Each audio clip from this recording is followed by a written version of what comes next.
people ask who is the BlueMan, you know, we're careful not to let it go into always an alien, or you don't let people say that, or even a clown, because we feel like it's a somewhat random image, but it's really something underneath this mask. Ironically or paradoxically, we wear a mask, but it's really a way of liberating ourselves from our cultural mask. I mean, the question is, are we putting a mask over when we put on the blue character? Are we really peeling this off? When I encounter something, I might think of it as like on a molecular level, you know, or at least this is what I want to see anyway when I direct it.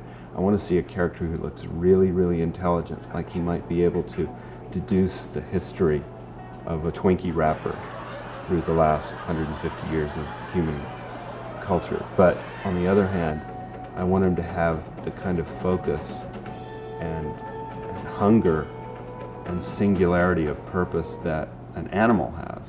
The layers that we have to put on it to become a BlueMan, it's not that you just get blue and you learn the music and you learn whatever, but it's a long process to become a BlueMan. It's, you know, most people could look at the show and there's so much going on, maybe the audience will get it or maybe they don't get it, but we as performers have to get it. We kind of look the same, you know, from a distance. You get closer, of course, and you look at our face and our humanity, and you see we're as different as can be. I think I feel more like a blue boy. Yes, you Who's definitely, you know, on his way to being a BlueMan. but you have to go through what you have to go through to get there. Neither one of us were in New York very long before we got, you know, a position, and a lot of people were like, "You got a position in New York?" It's so fun. It's very funny. I was in New York a week. I just recently moved to New York from North Carolina, and saw an ad in the paper, one of the actors' trade papers, that they were having an open call.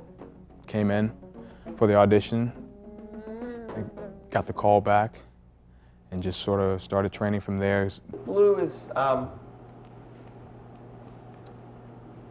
very good neutral color.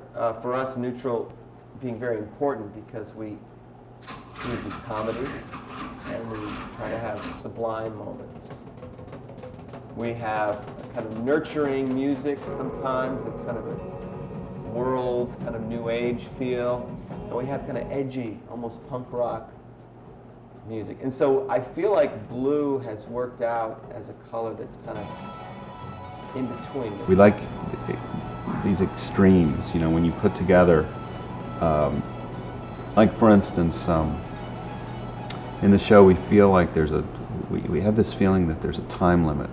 You know, we have to get these things done. It just becomes about finding this intangible ability to express feelings and points of view